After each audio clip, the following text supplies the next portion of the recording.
நாம் ஜெபிப்பதற்கும் நாம் நினைப்பதற்கும் அதிகமாக தான் அப்பாவுக்கு செய்ய தெரியும். நம்ம எக்ஸ்பெக்டேஷனோட அவர் எப்படிதான் செய்வார்? கண்டிப்பா அதிகமாக தான் செய்வார். அந்த நம்பிக்கையும் அந்த நிச்சயம் நமக்கு என்ன தைரியம் அப்படின்னா, அவருடைய சித்தத்தின்படி நாம் எதை கேட்டாலும் அதை அவர் நமக்கு தருவார் என்பதே நாம் கொண்டிருக்கிற தைரியம். அதான் நம்ம தைரியம். வேற என்ன உனக்கு என்ன தைரியம்?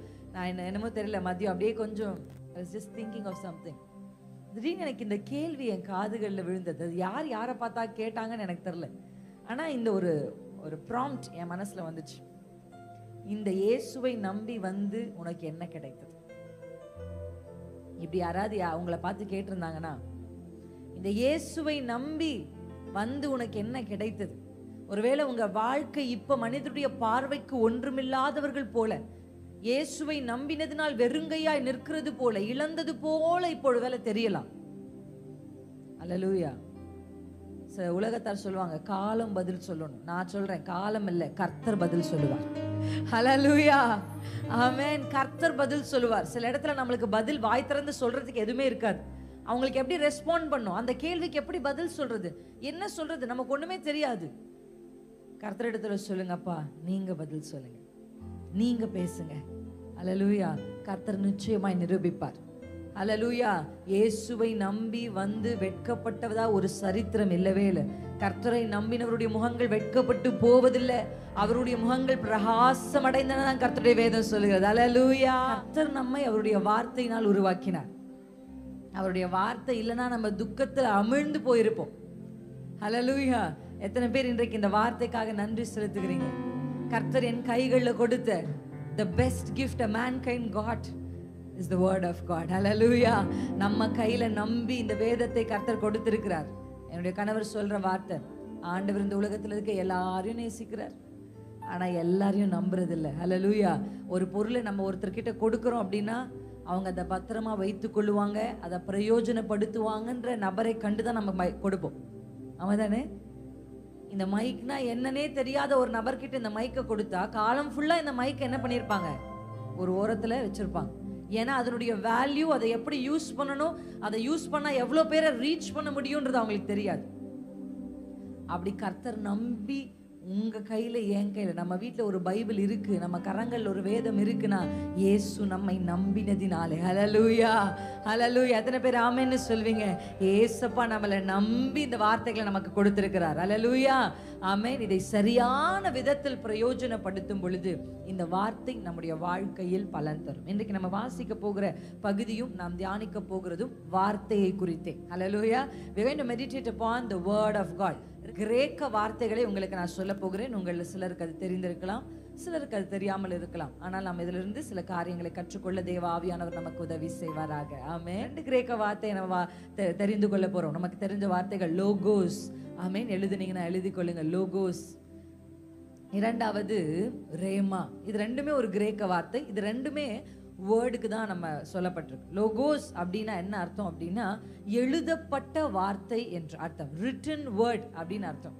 ரேமா அப்படின்னா ஸ்போக்கன் வேர்ட் அப்படின்னு அர்த்தம். ஹல்லேலூயா. சொல்லப்பட்ட வார்த்தை. லோகோஸ் அண்ட் ரேமா, இதை நம்ம அறிந்து கொள்ளும் பொழுது காலையில் நம்ம பிரைஸ் குறிச்சும் கொஞ்சம் பிரேயரை குறிச்சும் பார்த்தோம்.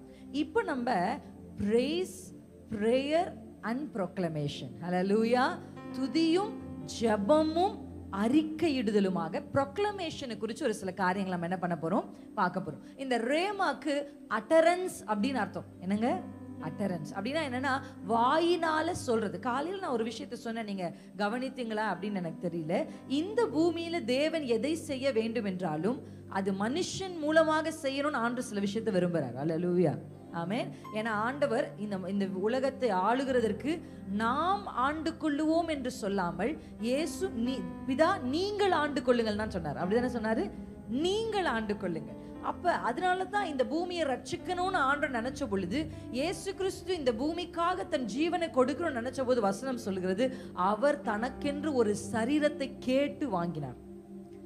இந்த பூமியில ஏதாகிலும் ஒன்றை செய்ய வேண்டும் என்றால் ஒரு சரீரம் வேண்டும். அல்லேலூயா. இது ஆவிக்குரிய காரியம். இது ஒரு பிசாசை கூட நீங்க எடுத்தீங்கன்னா that spirit will work effectively அது ஒரு சரீரத்துக்குள்ள இருந்தா. பார்த்திருக்கீங்களா? நம்ம பாடியை நம்ம யாருக்கு ஒப்பு கொடுக்கிறோமோ அவர்கள் ஆளுகை செய்து நம்ம நடத்த ஆரம்பிப்பாங்க. ஆமென், ஹல்லேலூயா. இதை நான் சொல்லிக்கிட்டே இருக்கேன், மறுபடியும் உங்களுக்கு சொல்றேன் ஒரு விஷயத்தை. ஒரு ஆவிக்குரியவர்கள் யார் அப்படின்னா, வேதம் நமக்கு ரோமர் 8 எழுதி வைத்துக் கொள்ளுங்க. அப்புறம் நேரம் கிடைச்சா நீங்க நிச்சயமா ரோமர் 8 வாசிக்கணும். நீங்க ரோமர் 8 வாசிக்கும் பொழுது முழங்கால் படிட்டு கூட நீங்க வாசிக்கலாம். ஏன்னா ரோமர் 8 ஆவிக்குரிய காரியங்களை குறித்து அழகாய் நமக்கு சொல்லுகிறது. It's all a cluster of spiritual revelations. ஒரு ஆவிக்குரிய வெளிப்பாடுகளை ரோமர் 8 அதிகமாய் நமக்கு சொல்லுது. இந்த ரோமர் 8 நம்ம வாசிக்கும் பொழுது ஆவியால் நடத்தப்படுகிறவர்கள் தான் ஆவிக்குரியவர்கள். அல்லேலூயா, ஆமென். ஆவிக்குரியவர்கள் யார்? ஆவிக்குரிய திருச்சபை அட்டெண்ட் பண்றவங்க. ஆவிக்குரியவர்கள் யார்? அந்நிய பாஷை பேசுகிறவர். அது மாத்திரம் அல்ல, இட்ஸ் நாட் only that. அதை விட மேல ஆவியானவரால் நடத்தப்படுது. அதாவது ஆவிக்குரியவர்கள் யாருன்னா, அவங்க டிரைவர் சீட்ல ஆவியானவர் தான் இருப்பார். ஆவியானவர் லெஃப்ட் போனா லெஃப்ட் போகணும், ஏன்னா டிரைவர் சீட் அவர் கையில கொடுக்கணும் அந்த ஸ்டேரிங். இன்னைக்கு நிறைய பேர் என்ன பண்றோம்னா, ஆண்டவரை பேசஞ்சர் சீட்டுன்னு சொல்லுவாங்களா, பக்கத்துல இருக்கிறத பேசஞ்சர் சீட்ல உட்கார வச்சு நான் டிரைவ் பண்றேன், நீங்க எனக்கு சப்போர்ட் பண்றீங்கன்னு சொல்றோம். No no no. அது என்ன ஆயிடும், பார்த்துருக்கீங்களா, சில பேர் வாயிலே வண்டி ஓட்டுவாங்க. அது எத்தனை பேர், இந்த வண்டி ஓட்டுறவங்களுக்கு கஷ்டமே என்னன்னா, இந்த பக்கத்துல பள்ளம் பள்ளம் பள்ளம் அப்படின்னு சொல்லுவாங்க. பள்ளம் நமக்கு தெரியாது, அவங்களுக்கு தெரியுது நமக்கு. அங்க தூரத்துல லாரி வருதுன்னுவாங்க, பார்த்துருக்கீங்களா? அது என்ன பண்ணுன்னா, வண்டி ஓட்டுறவங்களுக்கு கடுப்பா இருக்கும். இங்க எத்தனை பேர் வண்டி தெரியல, அவங்களுக்கு கோபமா இருக்கும். எனக்கு தெரியாதா, எனக்கு தெரியாதா அப்படி. இப்ப என்ன பண்றோம் நம்ம அப்படின்னா, ஆண்டவரை என்ன சீட்ல இப்ப. அதனாலதான் நிறைய பேருக்கு ஆவிக்குரிய வாழ்க்கை எப்படி இருக்குன்னா, சில பேர் இதை பண்ணுன்றீங்க, அதை பண்ணுன்றீங்க, இப்படி இருன்றீங்க, அப்படி இருங்க. ஏன் சிஸ்டர் அப்படி சொல்றீங்க, ஏன் நாங்க ஃப்ரீயா இருக்கக்கூடாது? யூத்ஸ் எல்லாம் எங்ககிட்ட கேட்பாங்க, ஏன் அக்கா Christian life is full of rules and regulation. ஏன்னா நீங்க டிரைவர் சீட்ல உட்காந்துட்டு ஆண்டவருடைய ப்ராம்ப்டை கேட்டு கேட்டு ஓட்டும் போது தடுமாற்றங்கள் இருக்கும், டென்ஷன் ஆகும். அதையே கொஞ்சம் எழுந்து, ஆண்டவரே நான் பேசஞ்சர் சீட்ல உட்காந்துக்கிறேன், நீங்க டிரைவர் சீட்ல உட்காந்து என்னை எப்படி இயக்க நினைக்கிறீரோ அப்படி என்னை இயக்கும் என்று சொல்லுகிறவர் தான் ஒரு ஆவிக்குரியவர். அல்லேலூயா, ஆமென், ஆமென். நீங்க அவருக்கு மட்டும் அந்த இடத்தை கொடுத்தீங்கன்னா, அவர் சரியாய் உங்கள் வாழ்க்கையை நடத்தி கொண்டு போகிறதை உங்களால பார்க்க முடியும். ஆமென். எத்தனை பேர் சொல்லுங்க, நான் இடம் கொடுக்குறேன்ப்பா, சொல்லுங்க நான் இடம் கொடுக்குறேன்ப்பா, என் சுயத்தை தள்ளி உட்கார சொல்லுங்க. சுயமே பிரின்சியே போ போ. ஆமென். பெண்களை இயக்குகிற பெண்கள், பொதுவா உலகத்துல பெண்களுடைய டிரைவர் சீட்ல என்ன இருக்கும்னா எமோஷன்ஸ் இருக்கும். ஆண்களுடைய டிரைவர் சீட்ல என்ன இருக்கும்னா லாஜிக் இருக்கும். ஆண்கள் எதையுமே மூளை அளவில் இருந்தா யோசிப்பாங்க, பெண்கள் எதையுமே இருதயத்தில் இருந்தா யோசிப்பாங்க. ஆண்களை டிஸ்டர்ப் பண்ற விஷயம் பெண்களுக்கு ஒரு பெருசாவே இருக்காது, பெண்களை டிஸ்டர்ப் பண்ற விஷயம் ஆண்களுக்கு ஒரு பொருட்டாவே இருக்காது. நிறைய பெண்கள் சொல்லுவாங்க, என் கணவர் என்ன புரிஞ்சுக்கவே மாட்டேங்கிறாரு, அவரால் புரிஞ்சுக்க முடியாது. அப்படிதான் அவர் ஆண்டவர் மேனுஃபேக்சர் பண்ணியிருக்கிறார். அந்த அக்கா என்னை முறைச்சு பார்த்தாங்கன்னா உங்களுக்கு நைட்லாம் தூக்கம் வராது. யாராவது யோ அப்படின்னு அவரை சொன்னா கூட அவர் நைட் நல்லா கொரட்டை விட்டு தூங்குவார். ஏன்னா அவருக்கு அது ஒரு பிரச்சனையே இல்லை. பேசுறவன் பேசிட்டோம், நமக்கு என்னம்மா, நம்ம வாழ்க்கை வா பார்ப்போம் அப்படின்ட்டு போவார் ஐயா. ஆனா நீங்க ஒரு பார்வைக்கே சுருண்டு போயிருவீங்க. ஏன்னா உங்க டிரைவர் சீட்ல யார் இருக்கா? எமோஷன். சந்தோஷமானாலும் கோபமானாலும் துக்கமானாலும் ஃபர்ஸ்ட் உங்களுக்கு வந்து வெளியே நிற்கிறது எமோஷன் தான் பெண்கள். ஆனா ஆண்களுக்கு அப்படி இருக்காது. முதல்ல எப்படி யோசிப்பாங்க? லாஜிக்கா யோசிப்பாங்க. அதனாலதான் அவங்களால உங்களை புரிஞ்சுக்க முடியல, உங்களால அவரை புரிஞ்சுக்க முடியல. ஆமா தானே? இந்த மனுஷனை புரிஞ்சுக்கவே முடியல. எத்தனை பேர் சொல்றீங்க? இப்படி மாத்தி மாத்தி புரிஞ்சுக்காததுக்கான காரணம் மேனுஃபேக்சரிங் டிஃபெக்ட் தான். அப்படிதான் ஆண்டவர் நம்மள என்ன பண்ணிருக்காரு, உருவாக்கி இருக்காரு. ஆனா நான் காலையில சொன்ன மாதிரி பூச்சியாவே வந்து பூச்சியாவே வாழ்றதுக்கு கர்த்தர் நம்மை அழைக்காம, இப்படியே டிரைவர் சீட்ல எமோஷனையும் லாஜிக்கையும் ஆண்கள் உட்கார வச்சுட்டு இருந்தோம்னா, பெண்கள் உட்கார வச்சுட்டு இருந்தோம்னா, வாழ்க்கையில நிச்சயம் நம்ம எமோஷன் நம்மளை ஏமாற்றும். நிச்சயம் நம்முடைய லாஜிக் ஒரு நாள் தோத்து போயிடும். நம்ம எக்ஸ்பீரியன்ஸ் எனக்கு இதில் பற்றி நிறைய எக்ஸ்பீரியன்ஸ் இருக்கு. உங்கள் எமோஷன் சம்டைம்ஸ் உங்களை என்ன பண்ணிடலாம், தோல்வி அடைய ஆக்சிடென்ட் பண்ணிடலாம். உங்கள் லாஜிக் சம்டைம் தவறான இடத்துல கொண்டு போய் உங்களை நிறுத்திடலாம். ஆனால் தேவ ஆவியானவர், அதான் ஆவிக்குரியவர்கள். எமோஷன் வேணான்னு நான் சொல்ல மாட்டேன், எமோஷனை பேக் சீட்டுக்கு கொண்டு போங்க. அல்லேலூயா. பெண்களுடைய கண்ணீருள்ள ஜபம் தான் இன்னைக்கு குடும்பங்கள் அழியாமல் இருக்கிறதுக்கான காரணமே. அதனால நீங்க அழுது ஜெபிக்காதீங்க நான் சொல்ல மாட்டேன். அந்த எமோஷனை பின் சீட்டில் உட்காருவீங்க, அது நமக்கு தேவை. ஆண்கள் ஞானமா யோசிக்கலன்னா இன்னைக்கு நிறைய குடும்பங்கள் எப்படி இருந்திருக்காது, நின்றே இருக்காது. அப்ப நீங்க அப்படி யோசிக்க வேணாம் நான் சொல்ல, ஆனா அதை நீங்க பேக் சீட்டு கொண்டு போங்க. ஆவியானவர், ஆவியின் சிந்தை. அதனாலதான் 8ஆம் அதிகாரம் ரோமரை வாசிக்க சொன்னேன். ஆவியின் சிந்தை, ஆவியின் சிந்தை. அதை தான் தேவன் நம்ம இடத்துல என்ன பண்றாரு, எதிர்பார்க்கிறார். ஹல்லேலூயா. ஒரு ஆவிக்குரியவன் தேவ ஆவியினால் நடத்தப்பட வேண்டும் என்பது தேவனுடைய விருப்பம். வாலிப பிள்ளை ஆனாலும் வயதானவர்கள் ஆனாலும் தேவனுக்கு இடம் கொடுத்து ஆண்டவர் அந்த பொசிஷனை எடுத்து, ஆண்டவரே நீங்க நடத்துங்கப்பா என்ன சொன்னுங்க, நிச்சயமா கர்த்தர் உங்களை நடத்துவார். எத்தனை பேர் நம்புறீங்க? ஆமென். 2025ல எமோஷன் உங்களை நடத்தாது, லாஜிக் உங்களை நடத்தாது, கர்த்தர் தான் நடத்துவார். அல்லேலூயா, அல்லேலூயா. இப்போ நம்ம பார்க்குற இந்த ஆவிக்குரியவர்களை குறித்து நான் உங்களுக்கு சொல்லும் பொழுது என்னோடு கூட சேர்ந்து நீங்கள் யோவான் 1ஆம் அதிகாரத்தில் முக்கியமான ஒரு வசனம், நமக்கு எல்லாருக்கும் தெரிஞ்ச ஒரு வேர்ட், பட் அந்த வேர்டில் இருக்க ஒரு முக்கியமான காரியத்தை நம்ம கற்றுக்கொள்ள போகிறோம். யோவான் 1ஆம் அதிகாரத்தை நம்ம எடுத்தீங்கன்னா, இந்த வருஷம் துவங்கினதுலேருந்து ஆண்டவர் என்கிட்ட சொல்லிக்கிட்டு இருக்க ஒரு வார்த்தை என்னன்னா, வார்த்தை மாம்சமானது. அல்லேலூயா, ஆமென். இந்த யோவான் 1ஆம் அதிகாரத்துல 12ஆம் வசனத்தை நம்ம வாசிக்கலாம். அவருடைய நாமத்தின் மேல் விசுவாசம் உள்ளவர்களாய் அவரை ஏற்றுக்கொண்டவர்கள் எத்தனை பேர்களோ அத்தனை பேர்களும் தேவனுடைய பிள்ளைகளாகும்படி அவர்களுக்கு அதிகாரம் கொடுத்தார். ஹல்லேலூயா. அவருடைய நாமத்தின் மேல் விசுவாசம் உள்ளவர்களாய் அவரை ஏற்றுக்கொண்டவர்கள் எத்தனை பேர்களோ அத்தனை பேர்களும் தேவனுடைய பிள்ளைகள் ஆகும்படி என்ன கொடுத்தார்? அதிகாரம். அதிகாரம். சத்தமா சொல்லுங்க. அதிகாரம். தேவனுடைய பிள்ளை என்பது ஸ்தானம் மாத்திரம் அல்ல, அது ஒரு அதிகாரம். It's not only position but it is an authority. ஆமென். நீங்க தேவனுடைய பிள்ளையா இயேசுவின் மேல விசுவாசத்தை வைத்த உடனே, நீங்க ஏசப்பாக்கு பிள்ளை ஆன உடனே உங்க கையில ஆண்டவர் கொடுக்கிறது என்னன்னா அத்தாரிட்டி. அல்லேலூயா. இது ஆங்கிலத்துல 3 வார்த்தைகள் இதற்கு பயன்படுத்தி இருக்கிறாங்க. ஒன்னு அத்தாரிட்டி, ரெண்டாவது பவர், மூன்றாவது ரைட்ஸ். ஒன்று அதிகாரம், இரண்டாவது வல்லமை, மூன்றாவது உரிமை. அல்லேலூயா. நீங்க தேவனுடைய பிள்ளைகள் ஆன உடனே உங்களுக்கு இந்த மூன்றும் உங்கள் கைகள்ல என்ன பண்ணப்படுது? கொடுக்கப்படுது. இது உங்கள் கைகள்ல மாத்திரம் கொடுக்கப்படல, உங்கள் உதடுகளுக்கும் கொடுக்கப்படுது. அல்லேலூயா. புறஜாதியார் பேசுகிற வார்த்தைகள் அப்படியே நடக்குமானா எனக்கு தெரியாது. ஆனா தேவ ஆவியினால் இருக்கிற பிள்ளைகள் அட்டர் பண்ற word, it becomes life.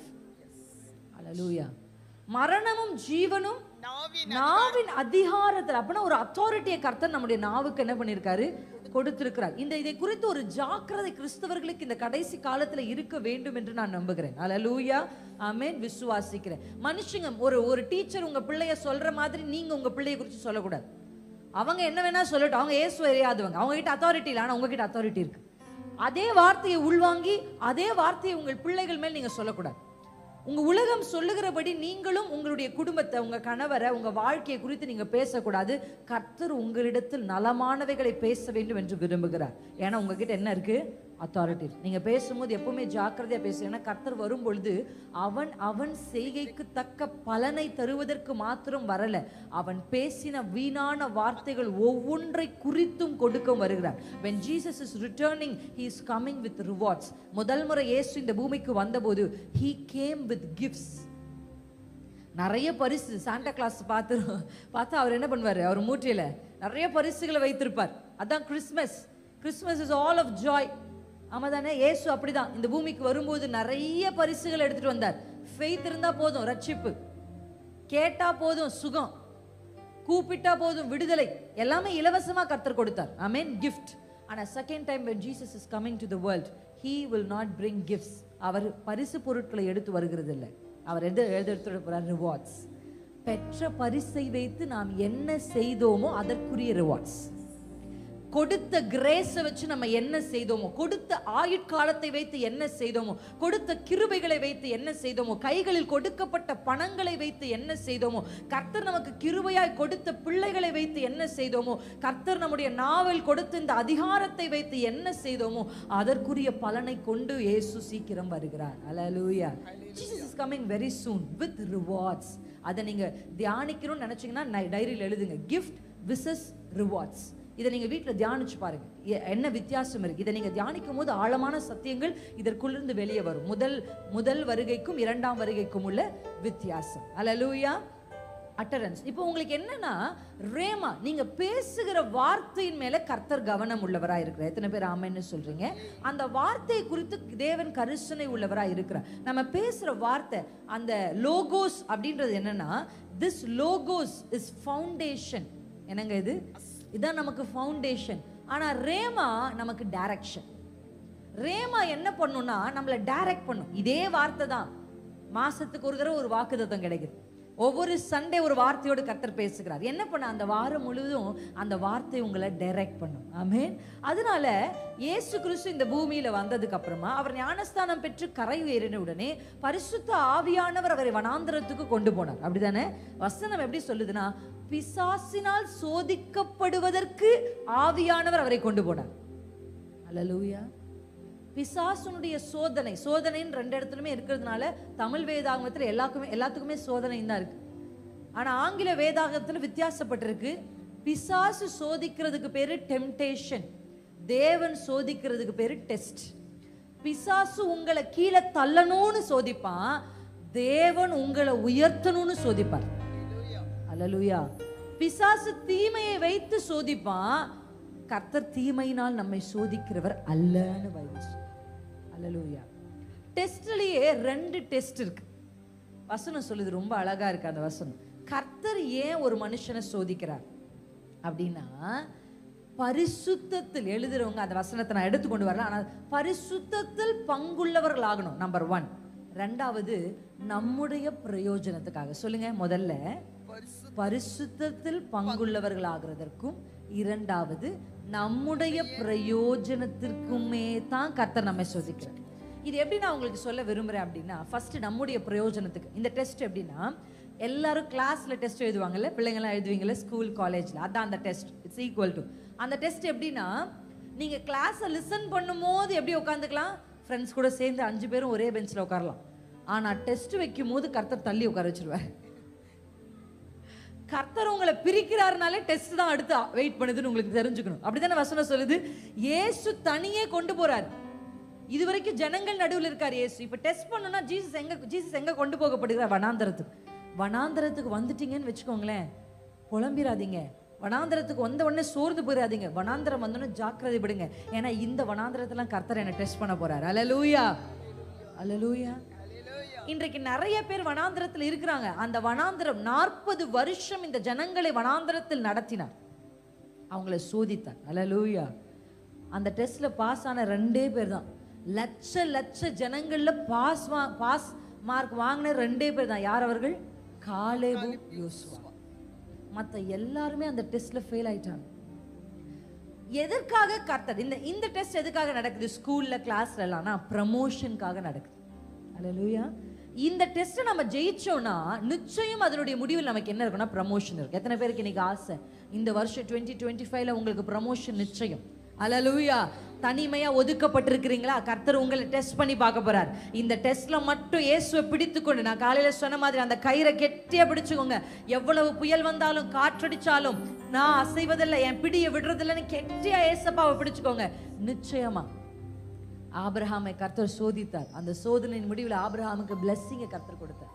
First நம்முடைய பிரயோஜனத்துக்காக கர்த்தர் சோதிக்கிறார். இரண்டாவது டெஸ்ட் உங்களுக்கு ஞாபகம் வரதுக்காக, உங்களுக்கு புரிஞ்சுக்கிறதுக்காக இதெல்லாம் உங்களுக்கு ஒப்புமையா நான் சொல்றேன். ரெண்டாவது டெஸ்ட் நம்ம எல்லாம் போய் ஹாஸ்பிட்டல்ல பண்ணுவோமே, அதுக்கும் என்னதான் பேரு? நீங்க டாக்டரை பார்க்கறதுக்கு முன்னாடி டாக்டர் என்ன சொல்வாரு?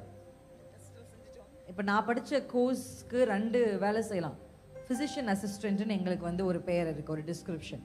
டாக்டர்ஸை பார்க்கறதுக்கு முன்னாடி எங்களை பார்ப்பாங்க. அவங்களுடைய சிம்டம்ஸ் எல்லாம் எழுதிட்டு என்ன டெஸ்ட் நாங்கள் எழுதி கொடுப்போம். நாங்கள் அந்த மாதிரி ஃபீல்ட்லையும் ஒர்க் பண்ணோம். நாங்கள் எழுதி கொடுத்ததுக்கு அப்புறம் அந்த டெஸ்ட் எல்லாம் எடுத்துட்டு தான் அவங்க போய் டாக்டரை பார்ப்பாங்க. உங்களுக்கு நான் சொல்றது புரிஞ்சிருச்சா? அப்ப ஹாஸ்பிட்டல்ல போய் நம்ம ஒரு டெஸ்ட் பண்றோம். இது எதுக்காக பண்றோம்? நம்ம ரத்தம் தான். ஆனா அந்த ரத்தத்துல நிறைய கொலஸ்ட்ரால் இருக்குன்னு டாக்டர் சொல்றாரு. நமக்குள்ள இருக்கிற நம்ம இருதயம் தான். டெஸ்ட் பண்ணி பார்த்தா தான் தெரியுது இந்த ஹார்ட்ல என்ன இருக்குன்றாங்க, அடைப்பு இருக்குன்றாங்க. நமக்குள்ள ஓடுகிற நம்முடைய ரத்தத்தை குறித்தே, நமக்குள்ள இருக்கிற நம்முடைய தைராய்டை பற்றியே, நமக்குள்ள இருக்கிற நம்முடைய யூட்ரஸ் பத்தியே, இருதயத்தை பத்தியே நமக்கு தெரியல. டெஸ்ட் எடுக்கும் போது தான் நம்ம யாருன்னே நமக்கே தெரியுது. கர்த்தர் ஏன் சோதிக்கிறார் தெரியுமா? நம்ம இதுதான் நமக்குள் இருக்கிறதை நமக்கே காண்பிப்பார். இந்த சோதனை மட்டும் வரலனா, சில பேரை நான் போன டைம் இது உங்களுக்கு சொன்னான்னு தெரியல, ஒரு சில பேருக்கு கர்த்தர் எடுத்து சோதிப்பார், ஒரு சில பேருக்கு கர்த்தர் கொடுத்து சோதிப்பார். அவன் நான்லாம் பார்த்துருக்கிறேன். எடுத்து சோதிக்கும் போது ஜெயிச்சவங்க கூட கொடுத்து சோதிக்கும் போது தோத்து போயிட்டாங்க. ஒன்றுமில்லாத போது அநேகர் இயேசுவின் மேல் வைத்த விசுவாசம் எல்லாம் வந்தபோது அந்த ஃபெய்த் தளர்ந்து போயிடுச்சு. எசேக்கியாவுக்கு உனக்கு அவ்வளவுதான் முடிஞ்சிச்சு, உன் டைம் முடிஞ்சிச்சு, பேக்கப் அப்படின்னு சொல்லும் போது அவருக்குள்ள இருந்த பிரேயர், அவருக்குள்ள இருந்த அந்த தாகம், அவருக்குள்ள தேவனை பிடித்து கொண்டு அவர் பண்ண ஒன்லைன் பிரேயர் பாதி வழியில போன ஏசாயாவை திரும்பி அனுப்பி கொண்டு வந்தது. ஆனா கொடுத்த காலத்தை என்ன பண்ணிட்டாரு, கொடுத்து அதுக்கப்புறம் ஏன் அவர் கொடுத்தாருன்ற நம்ம ஃபீல் பண்ற மாதிரி இருக்கு. அந்த அதிகாரத்தை வாசிச்சு முடிக்கும் போது அவர் அப்படியே போயிருந்தா கூட நல்லா போய் சேர்ந்திருப்பாரோன்னு தோணுது நமக்கு. சில பேர்கிட்ட இருந்து கர்த்தர் எடுத்து சோதிப்பார், கொடுத்து சோதிப்பார். இந்த சோதனைகளுக்கு நடுவுல கர்த்தர் நம்ம என்ன காண்பிச்சு கொடுப்பார் நமக்கு. நம்ம எப்படி நம்ம டாக்டர் சொல்றாங்க, உங்க ஹார்ட் தான் சார், உங்களுக்குள்ள தான் சார் இருக்கு, ஆனா உங்க ஹார்ட்ல இந்த பிரச்சனை. மருத்துவர்கள் காமிக்கிறாங்களா இல்லையா? whose report will you believe? We shall believe the report of the Lord. யார் வார்த்தையை நீ நம்புவாய்? இயேசுவின் வார்த்தையை நான் நம்புவேன். சொல்லுங்க, யார் வார்த்தையை நீ நம்புவாய்? இயேசுவின் வார்த்தையை நான் நம்புவேன். ஹalleluya. ரொம்ப பவர்ஃபுல்லான பாட்டு, போய் கேட்டு பாருங்க. இங்கிலீஷ்ல ரொம்ப இன்னும் கொஞ்சம் எஃபெக்டிவா இருக்க மாதிரி நான் ஃபீல் பண்றேன். ஆமென். whose report will you believe? நம்ம ரொம்ப விசுவாசிக்கிறோம் இயேசுவை நினைப்போம். அந்த டெஸ்ட் வரும்போது தான் தெரியுது நம்ம எவ்வளவு அவிசுவாசம் உள்ளவர்கள். நமக்குள்ள நிறைய ஆண்டருக்காக வைராக்கியம் இருக்கு. அவங்களை கம்பேர் பண்ணும்போது, இவங்களை கம்பேர் பண்ணும்போது we feel we are better. அந்த டெஸ்ட் வரும்போது தான் தெரியும் நம்ம எவ்வளவு அவர்களை விட மோசமானவங்க. நான் சொல்லுவேன், உலகத்தார் சொல்லுவாங்கல்ல, பதவியும் பணத்தையும் ஒருத்தனுக்கு கொடுத்து பாரு, அப்பதான் அவனுடைய நிஜ முகம் தெரியும். அந்த அந்த நிஜ முகத்தை வெளியே கொண்டு வருகிறதற்கு கர்த்தர் சில டெஸ்ட் நமக்கு பண்ணுவார். நம்முடைய உள்ளத்தில் இருக்கிற சில நம்ம அந்த பாவத்துக்கு எக்ஸ்போஸ் ஆகாதவரே தான் பரிசுத்தம். எக்ஸ்போஸ் ஆயிட்டா நிறைய பேர் விழுந்து போயிடுறாங்க. இன்னைக்கு ஆண்டவர் நம்மோடு பேசி கொண்டிருக்க எத்தனை பேர் ஆமென்னு சொல்றீங்க? ஹalleluya. ரெண்டாவது நம்மள டெஸ்ட் பண்றது ஆண்டவர் அவருடைய பரிசுத்தம். ஏன் எனக்கு காண்பிச்சு நீ ஒரு பாவின்னு என் முன்னாடி ஒரு சர்டிபிகேட் கொடுக்கவா கர்த்தர் என்ன டெஸ்ட் பண்றாரு அப்படின்னு நீங்க என்ன கேட்டீங்கன்னா, அதுக்காக உங்களுக்கு டெஸ்ட் பண்ணல. உங்களுக்கு அதை காண்பித்து கொடுத்து நீங்க அந்த பாவத்தை அறிக்கை செய்ய வேண்டும். அதை அறிக்கை செய்த உடனே கர்த்தர் உங்களை அப்படியே அவருடைய பரிசுத்தத்துக்கு பங்குள்ளவர்களாய் மாற்றுவார். எந்த அளவுக்கு ஒரு கிறிஸ்தவர்கள் பெர்ஃபெக்ட் ஆகணும், கிறிஸ்டியன்ஸ் cannot be perfect அப்படிதான் உலகம் சொல்லுது. எந்த அளவுக்கு நம்ம பரிசுத்தம் ஆகணும் தெரியுமா? இயேசு பக்கத்துல நிற்கும் போது நம்ம அப்படியே அவருக்கு நல்ல ரைட் பேர். சில பேரை பார்க்கும்போது நம்ம சொல்லுவோம்ல, அவங்க சரியான ஜோடி. ஆமென். இந்த மனவாட்டியான திருச்சபை எப்படி ஆயத்தமாகணும் தெரியுமா? இயேசுவின் பக்கம் இயேசு வரும்பொழுது நிற்கும் போது சரியான ஜோடின்னு உலகம் நம்மளை பார்த்து சொல்லணும். ஹalleluya. சரியான ஜோடி, இயேசுவுக்கு பொருத்தமான ஒரு மனவாட்டியாய் இயேசுவின் பக்கத்தில் நிற்கும் போது கூனி குறுகி அல்ல, சந்தோஷத்தோடு நிற்கிற ஒரு மனவாட்டியாய் நான் மாறணும்னா கர்த்தர் அப்படிதான் நம்மளை டெஸ்ட் பண்ணுவார். எத்தனை பேர் ஓகே? ஹalleluya. அந்த டெஸ்ட் உங்களை அசிங்கப்படுத்துறதுக்கு இல்ல, அந்த டெஸ்ட் உங்களை அலங்கரிப்பதற்கு. ஹalleluya. அந்த டெஸ்ட் உங்களை கீழே தள்ளுறதுக்கு இல்ல, அந்த டெஸ்ட் உங்களை உயர்த்தி வைக்கிறதுக்கு. பிசாசு தான் உங்களை கீழே தள்ள சோதிப்பான். இப்போ இந்த டெஸ்ட் நடக்கிற சமயத்துல கர்த்தர் ஒரு மனுஷனை உற்று கவனிக்கிறவராய் இருக்கிறார். ஹalleluya. நமக்கு எல்லாருக்கும் தெரிஞ்ச ஒரு சங்கீதத்தை உங்களுக்கு நான் காண்பிக்க விரும்புகிறேன். என்னோடு கூட சேர்ந்து I am just reminded of saying that psalms to you. ஆமென். சங்கீதம் 11 எடுத்துக்கொள்ளலாமா? அழகான கண்கள் என்னை கண்டதாலே முடிந்ததென்று நினைத்த நான் உயிர் வாழ்கின்றேன். அழகான கண்கள் என்னை கண்டதாலே முடிந்ததென்று நினைத்த நான் உயிர் வாழ்கின்றேன். அந்த 4-5 வசனத்தை நம்ம வாசிக்க போறோம். 4ஆம் வசனத்தை வாசிக்கலாம். கர்த்தர் தம்முடைய பரிசுத்த ஆலயத்தில் இருக்கிறார். கர்த்தருடைய சிங்காசனம் பரலோகத்தில் இருக்கிறது. அவருடைய கண்கள் மனுபுத்திரரை பார்க்கிறது. அவருடைய இமைகள் அவர்களை சோதித்தருகிறது. கர்த்தர் நீதிமானை சோதித்தருகிறார். ஹalleluya. எல்லாருக்கும் கிளாஸ் டீச்சர் யாருக்கு டெஸ்ட் வைப்பாங்கன்னா தன்னுடைய பிள்ளைகளுக்கு தான் டெஸ்ட் வைப்பாங்க. நீங்க கேக்குறீங்கல்ல, ஏன் அவங்களுக்கு அது நடக்கல எனக்கு அது நடக்குது? ஏன்னா நீங்க பிள்ளைகள். ஹalleluya. அங்க வார்த்தை எவ்வளவு அழகா இருக்கு பாருங்க. அவர் சிங்காசனத்துல இருக்கிறார், அவருடைய இமைகள் மனுபுத்திரன் எல்லாரையும் சோதிக்கிறதுல ஆண்டவர். எல்லாரையும் டெஸ்ட் பண்றதில்ல, எல்லாருக்கும் உயர்வுகளை தரதில்லை, எல்லாரையும் பரிசுத்தமாக்க அவருக்கு விருப்பம் இல்லை. யாரை தெரியுமா? நீதிமான்களை தான் கர்த்தர் சோதி. யார் நீதிமான்? இயேசுவின் ரத்தத்தினால் கழுவப்பட்ட நானே நீதிமான். ஹல்லேலூயா. என்னதான் கர்த்தர் டெஸ்ட், யாருக்கு பாடம் எடுக்கப்பட்டதோ அவங்களுக்கு தான் டீச்சர் என்ன பண்ணுவாங்க? டெஸ்ட் வைப்பாங்க. எவ்ரி சண்டே பாடம் எடுக்கப்படுகிறது. யாருக்கு டெஸ்ட்? அப்ப நமக்கு தான் டெஸ்ட். ஏன்னா நமக்கு தான் போதிக்கப்பட்டு இருக்கிறது. நம்மை தான் கர்த்தர் வார்த்தைகளை சொல்லி தேய்ச்சி இருக்கிறார். அப்ப டெஸ்ட் யாருக்கு? நமக்கு தான். ஹல்லேலூயா. அப்ப அடுத்த முறை வனாந்திரத்தில் நிற்கும் போது நீங்க என்ன பண்ணிக்கணும்னா சுதாரிச்சு கொள்ளணும். அப்படிதானே உலகம், சுதாரிச்சுக்கோப்பா, சுதாரிச்சுக்கோ அப்படின்னு சொல்லுவாங்க. அப்படின்னா என்ன? இயேசு ஏதோ ஒரு டெஸ்ட் இருக்கு. ஜீசஸ் எப்படி அவருடைய டெஸ்ட்டை ஓவர் கம் பண்ணார், டெம்டேஷன்ஸை ஓவர் கம் பண்ணாரு அப்படின்னா, ரெண்டு விஷயம் இயேசுவின் இடத்துல நமக்கு ரொம்ப பிடிச்ச காரியம். அவர் எப்படி இந்த உலகத்துல நம்மை போலவே, நம்மள மாதிரியே பாவ சரீரத்துல, நம்மை போலவே சரீரத்துல வந்து பாவியான மனுஷர்களுக்கு நடுவில் வாசம் பண்ணி, நம்ம போலவே நமக்கு இருந்த எல்லா பலவீனங்களும் அவருக்கு என்ன பண்ணுச்சா? இருந்தது. ஆனா அவர் எப்படி ஜெயிச்சாரு அப்படின்னா, முதல் விஷயம் அவருக்கு தேவனோடு இருந்த கான்ஸ்டன்ட் கனெக்ஷன். ஹல்லேலூயா. எப்போதும் தேவனோடு அவருக்கு இருக்கிற கான்ஸ்டன்ட் கனெக்ஷன். ரெண்டாவது, நேரம் எடுத்து அவர் தேவ சமூகத்துல போய் காத்திருக்கு. ஏன் அப்படி நடக்குது அப்படின்னா, ஜீசஸ் பிதா செய்ய குமாரன் காண்கிறது எதுவோ அதையல்லாமல் அவர் தாமாய் ஒன்றையும் செய்வது இல்லை. அப்ப அடிக்கடி ஜீசஸ் ஓடி போய் தனி வனாந்தரத்துல போய் உட்காந்துக்கிறாரு, தனிமையில உட்காந்துக்கிறாரு அப்படின்னா, அவர் என்ன பண்றாருன்னா பிதா அவருக்கு காமிக்கிறாரு ஸ்கிரீன் போட்டு. நீங்க இந்த 12 டிசைபிள்ஸ் அவர் சூஸ் பண்ணும் போதெல்லாம் அந்த பைபிளை வாசிச்சு பாருங்க. முழுவதும் ஜெபம் பண்ணி காலமே எழுந்து தம்முடைய சீஷர்களை தம்மிடத்தில் வரவழைத்தார்.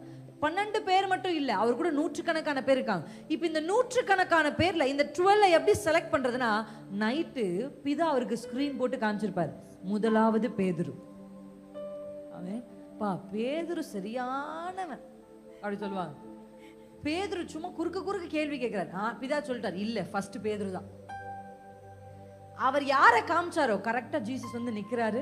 அத ஹல்லேலூயா பேரிட்டு அழைக்கிறார். ஆமென். Logos rhema. ஆமென்.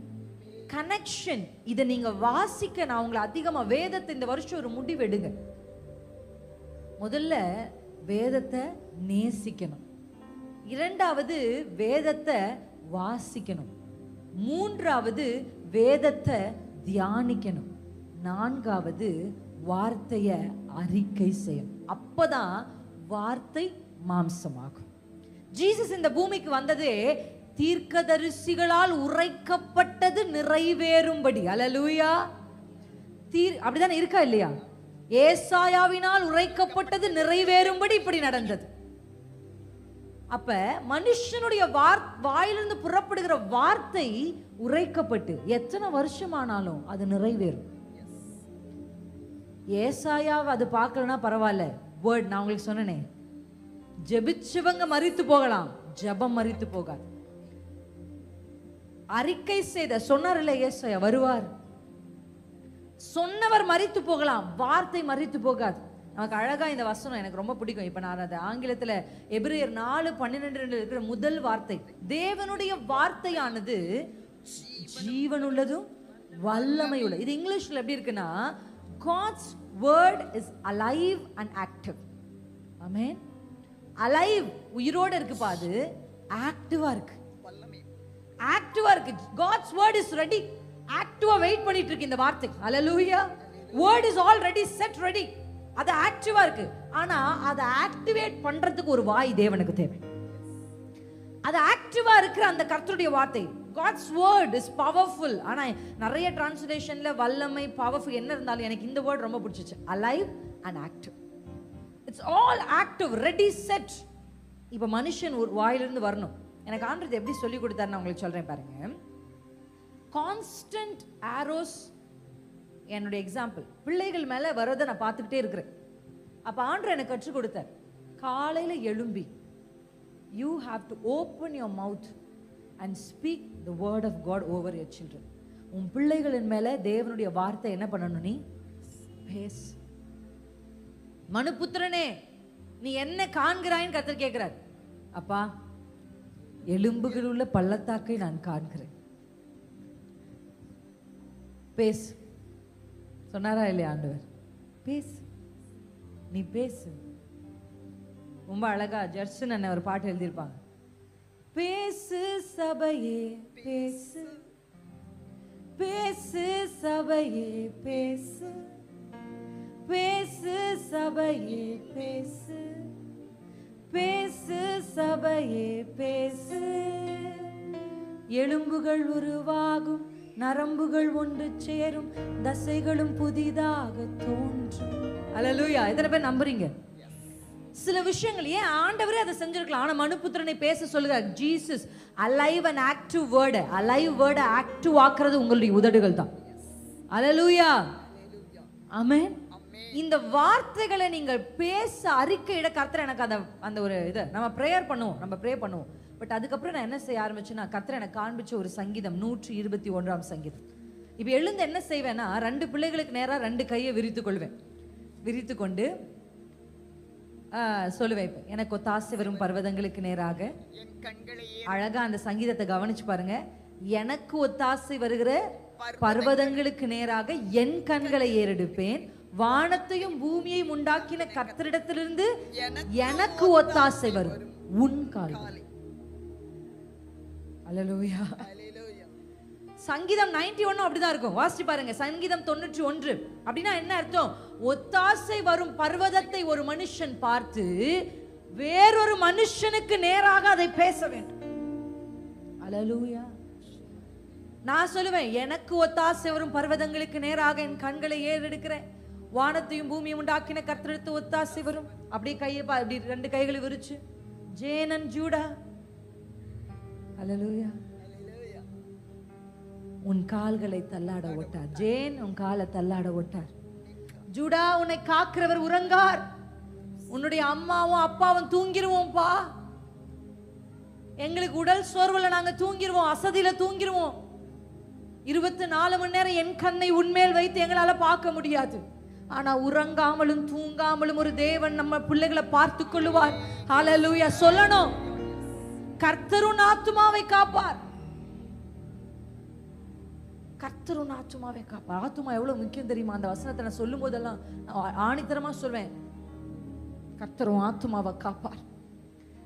உலகம் முழுவதையும் நீ ஆதாயப்படுத்தி உன் ஆத்துமாவை நஷ்டப்படுத்துறதுல பிரயோஜனம். நீ ஒன்றுமே இந்த பூமியில இல்லாத ஆளா கூட இருக்கலாம், ஆனா உன் ஆத்துமாவை பிடித்து கொண்டு பரலோகத்துல போய் சேர்ந்துடணும். அல்லேலூயா.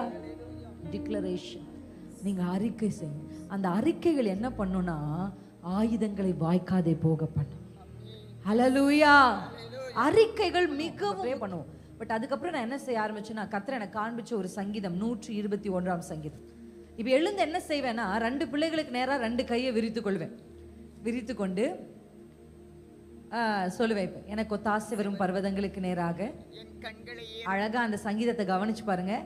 எனக்கு ஒத்தாசை வருகிற பர்வதங்களுக்கு நேராக என் கண்களை ஏறெடுப்பேன், வானத்தையும் பூமியையும் உண்டாக்கின கர்த்தரிடத்திலிருந்து எனக்கு ஒத்தாசை வரும் உன் கால்கள். அல்லேலூயா.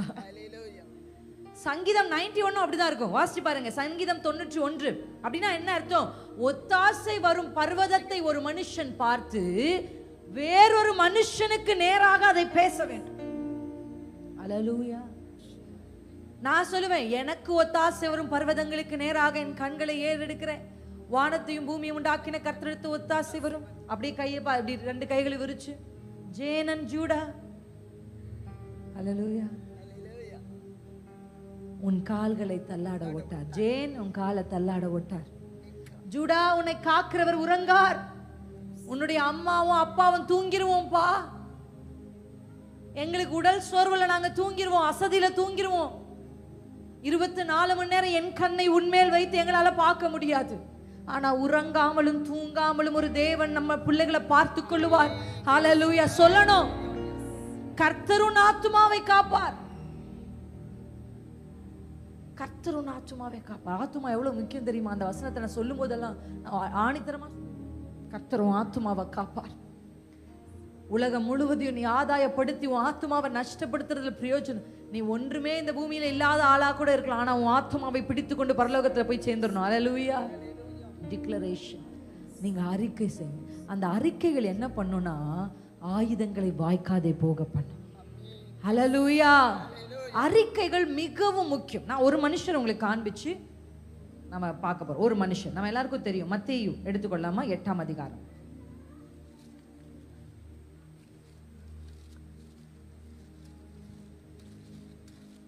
எடுத்துக்கொண்டோம். மத்தேயு 8ஆம் அதிகாரத்துல இந்த சம்பவம் நமக்கு தெரிந்த சம்பவம். இந்த 100க்கு அதிபதியை குறித்து நம்ம வாசிக்கிறோம். 100க்கு அதிபதிய வேலைக்காரன் என்னவா இருக்கிறார்? வியாதிப்பட்டிருக்கிறார். இப்ப இந்த நிறைய பேர் இப்படி வியாதிப்பட்டவர்கள் இயேசுவை வந்து சந்திச்சிருக்கிறாங்க. இந்த 100க்கு அதிபதி இயேசுவினிடத்துல வருகிறார், தன்னுடைய வியாதிப்பட்டவனுக்காக வேண்டுதல் செய்வதற்கு. அப்ப இயேசு என்ன சொல்றாருன்னா, நானும் உன் கூட என்ன பண்றேன், கம் லெட்ஸ் கோ. அப்படிதானே ஆண்டவர் போய் அந்த சிறு பிள்ளைய பார்த்து எழும்புன்னு சொன்னாரு. வீட்டுக்கு போனாரா இல்லையா? அந்த மாதிரி சரி ஆண்டவர் நினைச்சார், வா போலாம் அப்படின்னு சொல்லும் போது அந்த 100க்கு அதிபதி சொல்லுகிற ஒரு அற்புதமான வார்த்தை, ஆண்டவர் சொல்றாரு நான் வரேன்னு, ஆனா இவன் சொல்றான் வேண்டாம். அதுக்கு அவர் சொல்ற வார்த்தை என்னன்னா, நான் பாத்திரன் அல்ல அல்ல, நீர் ஒரு வார்த்தை மாத்திரம் சொல்லும். எந்த அளவுக்கு அவருக்கு விசுவாசம், அவ்வளவு நம்பிக்கை அவருடைய வாயிலிருந்து வருகிற வார்த்தையின் மேல. அல்லேலூயா. வேர்ட் வேர்ட் வார்த்தை மாத்திரம் சொல்லு. இந்த வார்த்தை அவர் சொல்லும் போது அடுத்த ஒரு வார்த்தை சொல்றார், நான் அதிகாரத்துக்கு கீழ்ப்பட்டவனா இருந்தும் கூட எனக்கு கீழ்ப்பட்டிருக்கிற சேவகரும் உண்டு.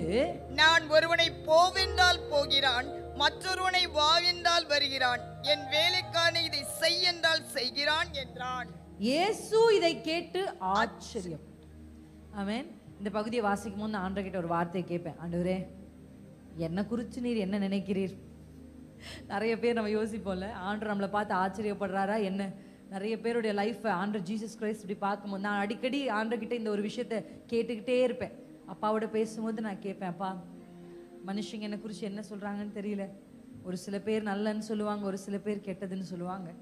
ஒவ்வொருத்தரும் ஒரு மாதிரி சொல்லுவாங்க. மனுஷருடைய வார்த்தைகளை நம்பினா வாழ்க்கையை ஓட்ட முடியாது, ஊழியம் செய்ய முடியாது. ஆனால் நீர் என்னை குறித்து என்ன சொல்லுகிறீர் என்பதுதான் என்னுடைய முதல் நோக்கம். நீங்கள் என்னை குறித்து என்னப்பா சொல்கிறீங்க? What is your thought about me? இன்னும் நான் எதில் இன்னும் இன்னும் இன்னும் என்ன என்கிட்ட சொல்லுங்கப்பா அப்படின்னு இந்த மனுஷனை ஆண்டரை பார்த்தோன்னா அவருக்கு ஆச்சரியம் ஆயிடுச்சு. இஸ்ரவேலில் கூட நான் இப்படிப்பட்ட மனுஷனை பார்க்கலப்பா, இந்த ஃபெய்த்தை நான் பார்க்கல. இந்த ஃபெய்த் எப்படிப்பட்ட ஃபெய்த் அப்படின்னா, இந்த வார்த்தை அவர் என்ன சொல்றாருன்னா, நான் ஒரு அதிகாரத்துக்கு கீழ்பட்டவனா இருக்கிறேன், ஆனால் எனக்கு மேலே ஒரு அத்தாரிட்டி இருக்காங்க, எனக்கு கீழே ஒரு சில பேர் இருக்காங்க. நான் ஒருத்தனை போ அப்படின்னா அவன் போறான், வா அப்படின்னா ஒருத்தன் வரான். ஒரு பாவியான மனுஷன் இந்த பூமியில ரூல் பண்ற நானே போனா ஒருத்தன் போவான், வானா ஒருத்தன் வருவானா? நீர் ஒரு வார்த்தை சொன்னா போதும், நீங்க போன்னு சொல்லுங்க அது போயிடும். அப்படின்னா இயேசுவினுடைய அதிகாரத்துக்கு அவன் தன்னை உட்படுத்தி கொள்கிறான். What he means here is you are the king of the universe. Hallelujah. நீர்தான் இந்த உலகத்திற்கு ராஜா. உமக்கு எல்லா அதிகாரமும், இயேசு வேதம் சொல்லுகிறது, வானத்திலும் பூமியிலும் சகல அதிகாரமும் எனக்கு கொடுக்கப்பட்டிருக்குன்னு இயேசு கடைசியில் தான் சொல்றாரு, மத்தேயு கடைசி அதிகாரத்துல. ஆனா அதை முன்னமே அறிந்து பார்த்த இந்த மனுஷன் அதனால இஸ்ரவேலர் கூட என்னை ராஜாவா பார்க்கலப்பா, ஆனா நீ என்னுடைய அதிகாரத்தையும் என்னுடைய வார்த்தையில் இருக்கிற வல்லமைகளையும் புரிந்து கொண்டா என்று இயேசு ஆச்சரியப்பட்டார். ஹல்லேலூயா.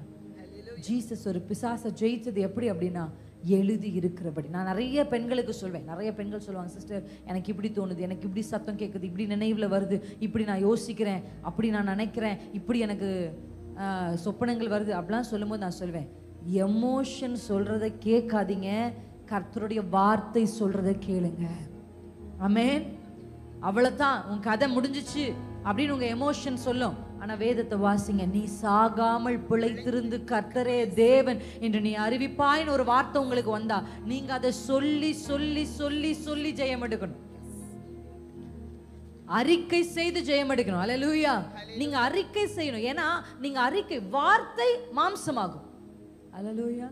நிச்சயமா மாம்சமாகும். அது ஜீவனுள்ள வார்த்தையா. இன்னைக்கு உலகம் நிறைய சொல்லுது, நீ இவ்வளோ இருக்கும் அக்கௌண்ட்லன்னு சொல்லு, அப்படியே நடக்கும்னு சொல்லுது. ஃபெய்த் டிக்ளரேஷன் அவங்க பேர் வச்சுக்கிறாங்க. ஃபெய்த் அப்படின்னா என்ன? ஃபெய்த் டிக்ளரேஷன் அப்படின்னா என்னன்னா, எனக்கு விருப்பம் உள்ளவைகளை நான் சொன்னால் நிறைவேறும் என்பது ஃபெய்த் டிக்ளரேஷன் அல்ல. கர்த்தர் எனக்கு சொன்னது நிறைவேறும் என்பதுதான் ஃபெய்த் டிக்ளரேஷன். அல்லேலூயா. நான் நினைக்கிறதெல்லாம் நான் டிக்ளேர் பண்ணிக்கிட்டே இருந்துட்டு அது நடக்கலனா அதுக்கு ஆண்டவர் பொறுப்பு இல்லை. ஆனா ஆண்டவர் ஒன்றை உங்களுக்கு சொல்லியிருப்பார் என்றால் அதை நீங்க டிக்ளேர் பண்ணிக்கிட்டே இருக்கணும். சொல்லிக்கொண்டே இருக்கணும். கர்த்தர் சொல்லி இருக்கிறார், கர்த்தர் சொல்லி இருக்கிறார். உலகம் சொல்லும் பொழுது, மனிதர்கள் சொல்லும் பொழுது, எல்லாரும் இந்த முழு உலகமே கை காண்பித்து இவனுக்கு கிடைத்த அந்த சொப்பனம் எப்படி நடக்கும்னு பார்ப்போம், let's see how it works அப்படிதானே சொன்னாங்க. அல்லேலூயா. எப்படி நடக்குதுன்னு பார்க்கும் அப்படின்னு மொத்த உலகமே யோசேப்புக்கு எதிரே நின்னாலும் கர்த்தர் சொன்னது நிறைவேறினது. அல்லேலூயா. கர்த்தர் சொன்னா அது நிறைவேறும், அது நிறைவேறும், அது நிச்சயம் நிறைவேறும். நம்ம என்ன செய்யணும்னா அவைகளை சொல்லி சொல்லி சொல்லி அவைகளை நாம் பெற்றுக்கொள்ள வேண்டும் என்று கர்த்தர் விரும்புகிறார். இன்னைக்கு நிறைய பேருடைய வாயிலிருந்து வருகிற வார்த்தை என்னன்னா ரொம்ப நெகட்டிவ், எதிர்மறையான வார்த்தைகள், தேவ சித்தத்தையே தடை பண்ணுகிற சில வார்த்தைகள்.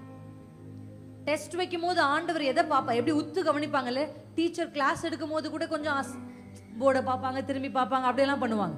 But when you come to an examination hall, teacher ஒவ்வொருத்தரும் எப்படி பண்ணுவாங்க, நடந்து நடந்து என்ன பண்ணுவாங்க, உத்து உத்து பார்ப்பாங்க. இதுல வேற பறக்கும் படையை வேற வச்சிருக்காங்க, அவங்க எப்பயாவது வேற பறந்து வந்து வேற பார்ப்பாங்க.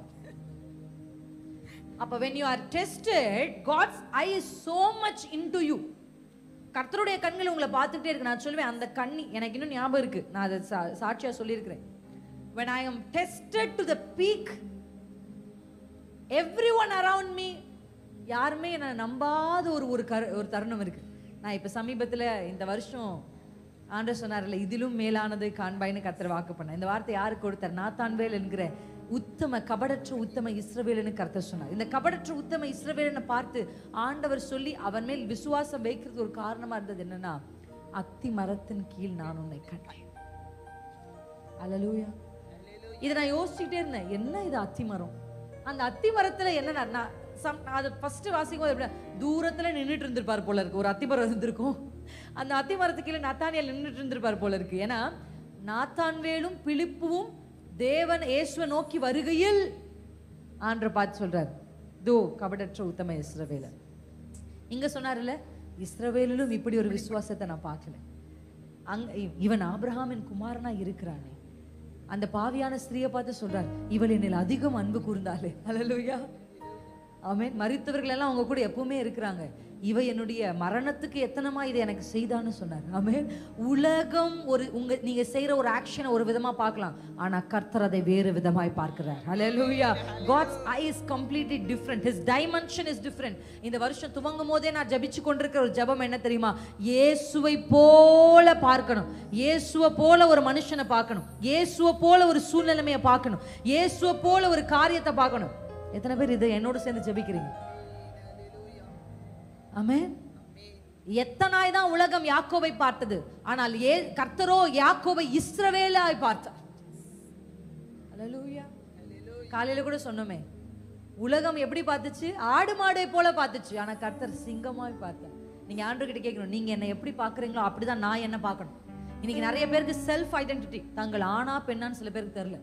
எங்களுக்கு தெரியல, நாங்க நியூட்ரல்ன்றாங்க, நாங்க ஆணும் இல்லைன்றாங்க, நாங்க பெண்ணும் இல்லைன்றாங்க. people come to a neutral position. எங்களுக்கு என்னன்னே நாங்க தெரியல. Self identity. நிறைய வாலிபர்களுக்குள்ள ஒரு டவுட், நான் யார் தான்? நான் ஒண்ணுமே இல்லை, நான் ஒரு வேஸ்ட். ஜீசஸுடைய கண்கள்ல இருந்து பாருங்க, நீங்க வேஸ்ட் இல்ல, நீங்க கனத்துக்குரிய பாத்திரம். இயேசுனுடைய கண்கள்ல இருந்து பார்த்தா நீங்க தேவனுடைய கரத்தில் ஒரு வெளியேற பெற்ற பாத்திரம். எத்தனை பேர் ஆமென்? இயேசுவின் கண்கள்ல உங்க கணவரை பாருங்க, இயேசுவின் கண்களோடு உங்க மனைவியை பாருங்க, இயேசுவின் கண்களோடு உங்க மாமியை பாருங்க, இயேசுவின் கண்களோடு உங்களுக்கு உங்க வீட்டுக்கு வந்த மருமகளை பாருங்க, இயேசுவின் கண்களோடு உங்கள் தலைமுறையை பாருங்க. கர்த்தர் உங்களுக்கு காண்பிப்பார். அல்லேலூயா. இப்ப பார்க்கறது இல்லப்பா, இது நிரந்தரம் அல்ல. இப்ப ஏதோ மேல தோலை போர்த்தி கொண்டு ஏமாத்தினவனை போல இப்ப தெரியலாம், ஆனா இவனை கொண்டு தான் ஒரு பெரிய சந்ததியை இந்த பூமிக்கு கொண்டு வர நான் சித்தம் வைத்திருக்கிறேன் என்று யாக்கோபின் மேல் கர்த்தர் கரிசனை உள்ளவராயிருந்தார். அந்த அத்திமரத்தின் கீழே நத்தானியேலை பார்த்தார் பாருங்க. அப்படின்னா தூரத்துல இருக்கும்போது நத்தானியேலை பார்க்கல, அத்திமரத்துல யாரும் பார்க்காத ஒரு அத்திமரத்துக்கு கீழே உட்கார்ந்து சோசன் அப்படின்னு ஒரு சீரீஸ் இருக்கு. எத்தனை பேருக்கு அதை பத்தி தெரியும் தெரியல. இங்க இருக்க யூத்ஸ் கேட்க தெரியுமா? சோசன். நீங்க அதை பார்த்தீங்கன்னா நத்தானியேலுடைய ஸ்டோரியை பியூட்டிஃபுல்லா சொல்லியிருப்பாங்க. அதுல நத்தானியேல் அத்திமரத்துக்கு கீழே உட்கார்ந்து கத்துறாரு. என்ன கத்துறாரு தெரியுமா? Do you see me? நீங்க என்ன பாக்குறீங்களா? இவ்வளோ நான் நெருக்கத்துல இருக்கும்போது, இவ்வளவு நான் கஷ்டத்துல இருக்கும்போது. அப்படிப்பட்ட நத்தானியேல் யாருக்கும் சொல்லாம அழுது கொண்டிருந்தார் பாருங்க. அந்த சூழ்நிலைமையில இப்ப ஆண்டவர் ஜீசஸ் பார்க்கும்போது சொல்றாரு, நான் உன்னை பார்த்தேன் அந்த அத்தி மரத்துக்கு. எனக்கு இன்னும் தெரியும், என் ஹாஸ்டலுடைய அந்த மொட்டை மாடியில ஒரு துவைக்கிற கல்லு மேல உட்கார்ந்து, when no man believed, நான் கர்த்தருக்காக ஊழியம் செய்ய அழைக்கப்பட்டேன் என்பதை ஒரு கட்டத்துல நம்புகிறதற்கு வாய்ப்புகளும் சூழ்நிலைகளும் இல்லாத போது ஒரு நிலா இருந்துச்சு, அழகான ஒரு நைட். எப்படி ஆபிரகாம கர்த்தர் ஒண்ணுமே இல்லாத போது ஆபிரகாம வெளியே கொண்டு வந்து அந்த ராத்திரி நட்சத்திரங்களை காண்பித்தாரோ, அப்படி அந்த அந்த கல் மேல நான் உட்கார்ந்துருந்து அப்படியே அந்த மூணை பார்த்துட்டே இருந்தேன். பார்த்து கொண்டே இருக்கும்போது என் உள்ளம் சொல்லுது, சே நானும் எல்லா பெண்களை போல இருந்திருக்கலாம், நானும் எல்லாரை போல நடந்திருக்கலாமோ. உள்ளத்திலிருந்து சொல்லு ஒரு குரல், நம்ம இப்படி ஆண்டருக்காக எல்லாத்தையும் விடும்போது தானே இவ்வளோ பிரச்சனைகளையும் போராட்டங்களையும் நம்ம சந்திக்கிறோம். நம்மளும் எல்லாரை போல இருந்தா எல்லாரும் நம்மள ஓகே அப்படின்னு சொல்லியிருப்பாங்களோ அப்படியெல்லாம் யோசிச்சு என் இருதயம் உள்ள. ஆனா என் உதடுகள் வெளியே வரும்போது கர்த்தர் எனக்கு அதை கற்றுக் கொடுத்தா தேவ ஆவியானவருக்கு நான் நன்றி சொல்றேன். ஹல்லேலூயா. என் உதடுகளை நான் திறந்து நான் இடத்துல சொன்னேன்ப்பா, நான் உங்களை நம்புறேன்ப்பா. இந்த நிலாவை பார்க்கும்போது அப்படிதான் ஒரு நைட்டு தாவீது துரத்தப்பட்டு இருக்கும் போது, ஒரு வேளை ஏன்னா வீட்டுக்குள்ள படுத்திருந்தா நிலா தெரியாது பாருங்க, வனாந்திரத்துல படுத்திருக்கும் போது தான் தாவீது நிலாவை பார்த்திருப்பாரு. அப்படிதான் ஒரு நாள் நிலாவை பார்த்திருக்காரு தாவீது. பார்த்து என்ன சொன்னாரு, நிலாவை பார்க்கும் போதும் விண்மீன்கள் நோக்கும் போதும் என்னை நினைத்து விசாரித்து நடத்த நான் எம்மாத்திரம். அப்படிதானே பாடியிருப்பாரு. அவர் என்ன டியூன்ல பாடியிருப்பாருன்னு தெரியல. கர்த்தர் நமக்கு கொடுத்த ஃபாதர் அப்பா அழகான டியூன் போட்டுட்டார் அதுக்கு. என்னை நினைத்து விசாரித்து நடத்த நான் எம்மாத்திரம். அந்த நிலாவுடைய அழகை பார்க்கும்போது, இவ்வளவு பிரம்மாண்டங்களை உருவாக்கின கர்த்தர் என்னிடத்தில் வந்து நான் உன்னை கண்டேன்னு சொல்றாரு. இதை விட என்னங்க எனக்கு வேணும்? எனக்கு இந்த ஆண்டவர்கிட்ட நான் சொன்னேன்ப்பா, நான் உங்களை மறுதளிக்க மாட்டேன், நான் பின்னாடி திரும்பி போக மாட்டேன், நான் உண்மை உறுதியாக பற்றிக்கொள்வேன். கண்களில் கண்ணீர் அப்படியே எனக்கு சொல்ல முடியல, அந்த வேர்ட்ஸ், அந்த கண்ணீர் அப்படியே போயிட்டே இருக்கு. கண்களில் தான் கண்ணீர் வந்ததே தவிர என் உதடுகள் இயேசுவின் நாமத்தை உயர்த்தி பிடித்தது. அல்லேலூயா. நம்முடைய டெஸ்ட் டைம்ல தான் your utterance is very important. Rhema, பிசாசு உங்களை டெம்ப்ட் பண்ணும்போது கூட நீங்க எதை ஜெயிக்கலாம்னா லோகோஸை ரேமாவா மாத்தினாதான் ஜெயிக்க முடியும். ஆமென். ஏவாள் கிட்ட வந்து அந்த பழத்தை கொடுக்கும் போது ஆண்டவர் எங்களுக்கு சொல்லி இருக்கிறார் அப்படின்ற அந்த ரேமா சரியான விதத்துல என்ன பண்ணுச்சு? வரல அவகிட்ட இருந்து. அல்லேலூயா. வித் ஃபெய்த் அது வரல. அவ சொன்னா அப்படி சொல்லி இருக்கிறாரு, எடுத்து சாப்பிடக்கூடாதுன்னு சொல்லி இருக்கிறாரு அப்படின்னு சொன்னா. நான் யோசிச்சேன், சரி அவளுக்கு தான் அது, ஆதாமுக்கு தான் ஆண்டவர் சொன்னார். இப்ப ஆதாம் கிட்ட கொண்டு போய் அந்த பழத்தை கொடுக்கும் போது எப்படி ஆதாம் அதுல இந்த டெம்டேஷன்ல ஜெயிச்சிருக்கலாம்னா, இல்ல ஆண்டவர் நோன்னு சொன்னா எனக்கும் நோன்னு சொல்லியிருந்தா ஜெயிச்சிருக்கலாம். அவரால் ஜெயிக்க முடியல. ஏன்னா எழுதப்பட்ட சொல்ல காதுல கேட்டதை வாயில அறிக்கை செய்யணும். எத்தனை பேர் இன்னைக்கு செய்வீங்க? இன்னைக்கு உங்க காதுகள்ல கேட்ட ஒவ்வொரு வார்த்தையும் நீங்கள் அறிக்கை செய்யணும். ஏங்க உதடுகள் அதிகாரம் இருக்கிறது. நான் தேவனுடைய பிள்ளை. அல்லேலூயா. ஒரு பிசாசு பிடிச்ச பிள்ளைய கொண்டு வந்து ஒரு தகப்பன் விட்ட போது சீஷர்களால் அவரை துரத்த முடியல. இப்ப இயேசு கிட்ட அவனை கொண்டு வருகிறார்கள். இயேசுவை பார்த்த உடனே அவன் அலைகளிக்கிறான். அப்படிதான் பைபிள் போய் வாசிச்சு பாருங்க, மார்க் 9 நினைக்கிறேன். அலைகளிக்கிறான். இன்னும் ஜீசஸ் அந்த பிசாசை பார்த்து பேசாம அப்பாவை பார்த்து பேசிட்டு இருக்காரு. இவனுக்கு எப்ப இது நடந்துச்சு, எப்ப இருந்து இது இருக்கு, அங்க பேசிட்டு இருக்காரு. ஆனா இன்னும் அவன் புரண்டு கொண்டே இருக்கிறான். அவன் சொல்றான், சின்ன வயதுல இருந்தே இப்படிதான் இருக்கு, தண்ணியில தீல தள்ளி தள்ளி இவனை எப்படியாகிலும் கொலை செய்ய முயற்சி செய்து அப்படின்னு சொல்லி அவன் நிறுத்துற ஒரு வார்த்தை சொல்றான், நீர் ஏதாகிலும் செய்யக்கூடுமானால் செய்யும். அப்ப ஆண்டவர் சொன்னார், விசுவாசிக்கிறவனுக்கு தான்ப்பா எல்லாம் கூடும். நீர் ஏதாகிலும்னு நீ சொன்னா என்னால ஒன்றும் செய்ய முடியாது. உம்மால தான் கூடும்னு நீ சொல்ல, அப்பதான் என்னால ஒன்றும் செய்ய முடியும் உன் பிள்ளைக்கு. அடுத்து அவன் சொல்றான், ஆண்டவர் சொன்ன உடனே நெக்ஸ்ட் வேர்ட் என்ன வருதுன்னா, ஆண்டவரே நான் விசுவாசிக்கிறேன், ஆண்டவரே என் அவிசுவாசம் நீங்கும்படி எனக்கு உதவி. விசுவாசிக்கிறேன், அவிசுவாசம். I believe but help my unbelief. நான் நம்புறேன், ஆனா எனக்குள்ள அவிசுவாசமும் இருக்கு. ஆண்டவர் சொல்றார், நீர் ஏதாகிலும் இல்லை, நீரே உம்மாலே தான். You have to come to this position. இந்த வார்த்தை அவன் வாயிலிருந்து வந்ததுக்கு அப்புறம் தான் ஆண்டவருடைய வார்த்தை அந்த பிரச்சனையை நோக்கி போகுது. ஏன் கர்த்தர் என் சூழ்நிலையை பார்த்து பேச மாட்டேங்கிறார்? ஏன் இன்னும் புரண்டு கொண்டு என்னை அவமானப்படுத்தி கொண்டிருக்கிற இந்த பிசாசுக்கு கர்த்தர் விடுதலை ஆக்க மாட்டேங்கிறார்? why nothing is happening, no miracle is happening? அப்படின்னா ஆண்டவர் அந்த பிரச்சனையை பார்க்கல, ஆண்டவர் உங்களை தான் பார்த்துட்டு இருக்கிறார். செங்கடல் நிற்கும் போதும் எகிப்தியர் பின்னாடி வரும்போதும் கர்த்தர் செங்கடலை பார்க்கல, கர்த்தர் மோசேயை பார்த்துட்டு இருக்கிறார். அல்லேலூயா. அது பிரியறதும் பிரியாம இருக்கிறதும் மோசேயின் கைகளில் இருக்கிற பவரை பிடிச்சிருக்கு. அல்லேலூயா. இன்னைக்கு உங்க வீட்டுல உங்க கணவருக்கு, உங்க குடும்பத்திற்கு, உங்க மனைவிகளுக்கு, உங்க பிள்ளைகளுக்கு, யாருக்கானாலும் சரி ஒரு விடுதலையும் ஒரு நன்மையும் வேண்டும் என்று சொல்லி எனக்கு முன்பாக புரண்டு கொண்டிருக்கிற இந்த பிரச்சனையிலிருந்து ஒரு விடுதலை வேணும்னா கர்த்தர் உங்க வாயை பார்க்கிறார். இன்னைக்கு நீங்க செய்கிற அந்த அறிக்கை தான் ஆண்டவர் பேச வைக்க போகுது. எத்தனை பேர் ஆமா என்று சொல்றீங்க? உங்க எழுந்து நிற்போமா? எல்லாரும் சேர்ந்து எழுந்து நிற்போமா? அந்நிய பாஷை பேசிக்கொண்டே எழுந்து நிற்போம். நீனதரலா ஷிகதரோ ரிகலதராலி தஷேதரசே வார்த்தையானவரே. அவருக்கு பெயர் வார்த்தை, அவருடைய நாமம் வார்த்தை. வார்த்தை என்கிற நாமம் உள்ளவர். கேட்கறது மாத்திரம் பத்தாது.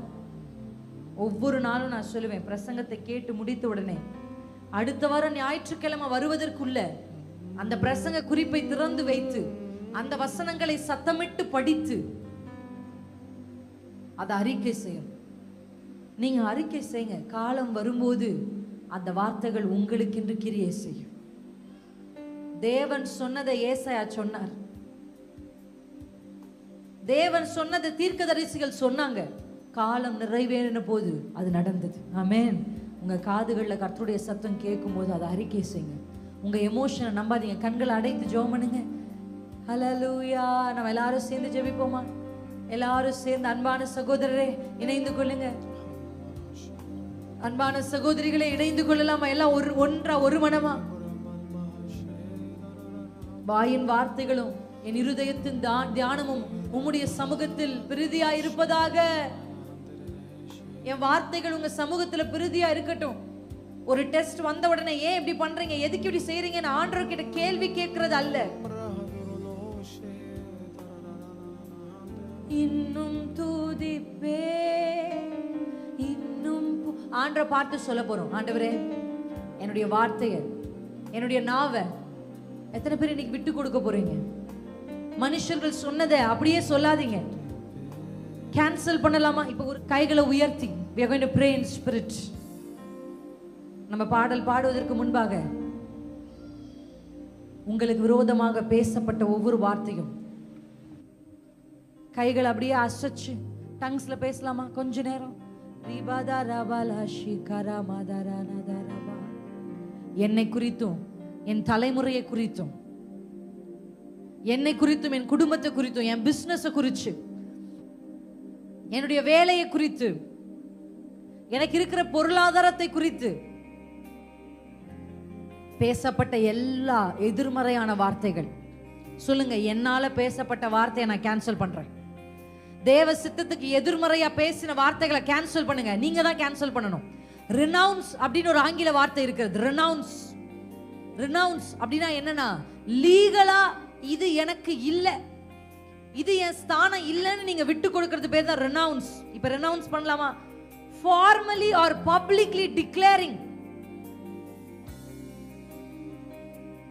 டிக்ளேர் பண்ணுங்க. இல்ல இல்ல இல்ல. ரூத் எப்படி அறிக்கை செய்தா தெரியுமா? இனி மோவாப் என்னுடையது அல்ல, இனி மோவாபின் தெய்வம் என் தெய்வம் அல்ல, இனி உன் ஜனம் என் ஜனம். ரூத்தின் அறிக்கையை கர்த்தர் பார்த்தார். ரூத்துடைய வேர்ட்ஸ், வார்த்தையை கர்த்தர் பார்த்தார். பரலோகம் அதை கவனித்தது. சேரவே கூடாதுன்னு சொன்ன மோவாபை கர்த்தர் எப்படி சேர்த்தார்? உன் ஜனம் என் ஜனம், உன் தெய்வம் என் தெய்வம். ஃபார்மலா டிக்ளேர் பண்ணணும். வாய் திறந்து டிக்ளேர் பண்ணுங்க. ஷகதா நாமா கதுரபல ஷிதரபா. இயேசுவே, இயேசுவே, இயேசுவே, எல்லா நெகட்டிவான வார்த்தைகளும் உங்கள் பேரில் எழுதப்பட்ட எல்லா கையெழுத்தையும் கர்த்தர் இந்த ராத்திரி குலைத்து போடுகிறார். குலைத்து போடுகிறார், குலைத்து போடுகிறார். கர்த்தர் குலைத்து போடுகிறார். நீமா நாமா ஷீகதரா பாதோரேபா லா ஷீகதரோ. மனுஷருடைய வார்த்தைகளை கண்டு நீங்க அஞ்ச வேண்டாம். அது வல்லமையுள்ள வார்த்தையும் அல்ல, அது ஜீவனுள்ள வார்த்தையும் அல்ல. தேவன் சொல்லுகிற வார்த்தையை நிலைநிற்கும். கர்த்தர் சொல்றதா நடக்கும். யாரோ எதையோ சொல்லிட்டாங்கன்னு பயப்படாதீங்க. இயேசுவின் நாமத்தில் அந்த பயம் வெளியா கர்த்தர் தள்ளுகிறார். இனி பயப்பட தேவையில்லை. இனி ஃபியர் உனக்கு தேவையில்லை. மனுஷர்கள் சொன்ன சாபமான வார்த்தை உனக்கு நிற்பது இல்லை. ஜீவனுள்ள தேவனுடைய வார்த்தை உங்களை நோக்கி வந்து கொண்டிருக்கிறது. சொல்லுங்க, அறிக்கை பண்ணுங்க, இயேசுவே, இயேசுவே. இயேசுவின் நாமத்துல இனி இனி இனி நான் உட்கார்ந்திருப்பது இல்ல. டிக்ளேர் பண்ணுங்க, ஃபார்மலா டிக்ளேர் பண்ணுங்க, நல்லா டிக்ளேர் பண்ணி ஜெபம் பண்ணுங்க. இல்ல இல்ல, வறுமை என்னுடைய ஸ்தானம் அல்ல, வியாதி என்னுடைய ஸ்தானம் அல்ல, இயலாமை என்னுடைய ஸ்தானம் அல்ல, சோம்பேறித்தனம் என்னுடைய ஸ்தானம் அல்ல. ஷகதுரபஹ ஷிகதுரே நிகமதரலா கஷிகதுரபதுரபலா. இங்க வந்திருக்கிற ஒவ்வொருவருக்கும் நேராக உங்க உதடுகளை ஆண்டவர் கண்ட்ரோல் பண்றாரு. ஆண்டவரிடத்துல சொல்லுங்க, அப்பா என் உதடுகளை உங்க ஆளுகைக்கு விட்டு கொடுக்கிறேன். அட்டர் பண்ணணும், ரேமா பேசணும், ரேமாவை அறிக்கை செய்யணும், வசனத்தை வாசித்து தியானித்து நேசித்து அறிக்கை செய்யணும். வேதத்தை வாசிக்கும் போது தூக்கம் வருது. வேதத்தை வாசிக்கும் போது எனக்கு அவ்வளவு இன்ட்ரெஸ்ட் இல்லை அப்படின்னா முழங்கால வாசிக்க ஆரம்பிக்கலாமா? தேவ சமூகத்துல கேளுங்க, உம்முடைய வார்த்தையின் மேல ஒரு விருப்பத்தை எனக்கு கொடுங்கப்பா. ஷீதனதர பலதராலி ஷாதுரே ரிகமதர கரதர போரே ரிகலதர பலதராஷே. ஜெயிக்கணும், டெம்ப்டேஷன்ஸை ஜெயிக்க ஒரே வழி எழுதி இருக்கிறபடி, எழுதி இருக்கிறபடி. பிசாசே, நீ சொல்லுகிறது உண்மை அல்ல, நீ சொல்லுகிறது உண்மை அல்ல. ஒரு சிலருடைய காதுகள்ல பிசாசு பேசுறான். ரிகபத ராஜாமத்துல அவன் சத்தம் கேட்டு பயந்து எழுப்பி உட்கார்றீங்க. இன்னைக்கு ஆண்டவர் சொல்லுகிறார், நீங்க சொல்லுங்க, எழுதி இருக்கிறபடி, எழுதி இருக்கிறபடி உன் தலையை என் இயேசு சிலுவையில் நசுக்கினார். எழுதி இருக்கிறபடி என் பேரில் எழுதப்பட்ட எழுத்துக்களை கர்த்தர் குலைத்து போட்டார். எழுதி இருக்கிறபடி உன் ஆயுதங்களை என் இயேசு உரித்து கொண்டார். எழுதி இருக்கிறபடி நீ தோற்று போனவன், எழுதி இருக்கிறபடி நீ ஒரு பொய்யன், நீ பொய்யுக்கு பிதா. நீ சொல்லுவதை நான் நம்புவது இல்லை. இயேசு சொன்னதை மாத்திரமே நான் நம்புவேன், நான் நம்புவேன், நான் நம்புவேன், அறிக்கை செய்வேன். ஷிகாதாரா பாதாரா பலா ஷீதோரே நிகாதாரா பாதாரா லாதாராவோ. அப்படியே கைகளை அசைச்சு சொல்லுங்க, ஓரியாவா சிவா. மனுஷரால் சொல்லப்பட்ட வார்த்தைகள் ஸ்பிரிச்சுவல் ரெல்ம்ல கேன்சல் ஆகுது. பிசாசினால் அறிவிக்கப்பட்ட வார்த்தைகள் இயேசுவின் நாமத்துல கேன்சல் ஆகுது. இந்த ராத்திரி கேன்சல் பண்றார் ஆண்டவர், குலைத்து போடுகிறார். சிலுவையில் ஆணியினால் அதை குலைத்து போடுகிறார். ஷகதா ரபா கதா ரபா தரா பலா ஷிகதுரே நிகதா ரமதரா ஷிகதோ. ஆண்டவரே சமூகத்துல சொல்லுங்க, ஆண்டவரே ஜீவனுள்ள வார்த்தைகள் எனக்குள்ள புறப்படட்டும். நீர் எழுதப்பட்ட வார்த்தையை நான் ரேமாவா மாற்றணும், நான் ரேமாவா மாற்றணும், நான் ரேமாவா மாற்றணும். இனி வியாதி வியாதின்னு சொல்லுகிறது இல்ல. மருத்துவர்கள் அறிக்கையை ஹைலைட் பண்ணாதீங்க, கர்த்தருடைய அறிக்கையை ஹைலைட் பண்ணுங்க. நிபதா ஷிகதர வசதரபோ ரிகதர பலா ஷிகதரபோ தரமலா ஷிகதரா. ஏதோ ஒரு மனுஷங்கள் உங்க பிள்ளையை குறித்து சொன்னதை ஹைலைட் பண்ணாதீங்க. கர்த்தர் சொல்லி இருக்கிறாரே. உங்க கணவரை குறித்து, உங்க மனைவியை குறித்து யாரோ சொல்லுகிறதை வைத்து உங்க கணவனை, உங்க மனைவி அப்படி பார்க்காதீங்க, அவங்களை குறித்து அப்படி பேசாதீங்க.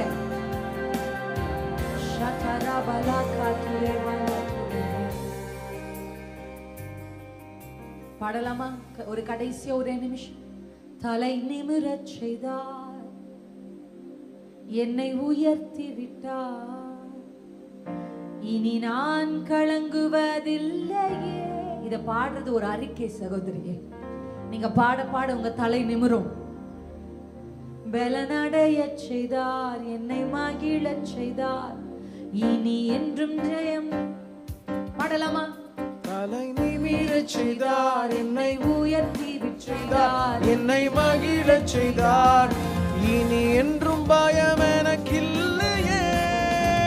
கிருபையால் எல்லாம் அருளினார், கைகளை தட்டி கிருபையால் என்னை உயர்த்தினார், கிருபையால் எல்லாம் அருளினார், கிருபையால் நம்மை உயர்த்தினார். நல்ல கை தட்டி நம் கர்த்தர் நல்லவரே, நல்லவரே. பாடலாமா? நம் கர்த்தர் நல்லவரே, நம் கர்த்தர் நல்லவரே. தலை நிமிரச் செய்தார், தலை நிமிரச் செய்தார், என்னை உயர்த்தி விட்டார். அறிக்கை செய், அறிக்கை செய். வெட்கப்பட்ட இடத்தில் உங்கள் தலையை உயர்த்துகிற தேவக்கரம், தலை குனிந்த இடத்தில் உங்களை தலை நிமிரச் செய்கிற தேவக்கரம். இனி என்றும் ஜெயம் நமக்கில், கிருபையால் எல்லாம் அருளினார், கிருபையால் என்னை உயர்த்தினார், கிருபையால் எல்லாம் அருளினார், கிருபையால் நம்மை உயர்த்தினார். கைதட்டி நம் கர்த்தர் நல்லவரே, ஓ நம் கர்த்தர் நல்லவரே. நம் கர்த்தர் நல்லவரே, நம் கர்த்தர் நல்லவரே, நம் கர்த்தர் நல்லவரே.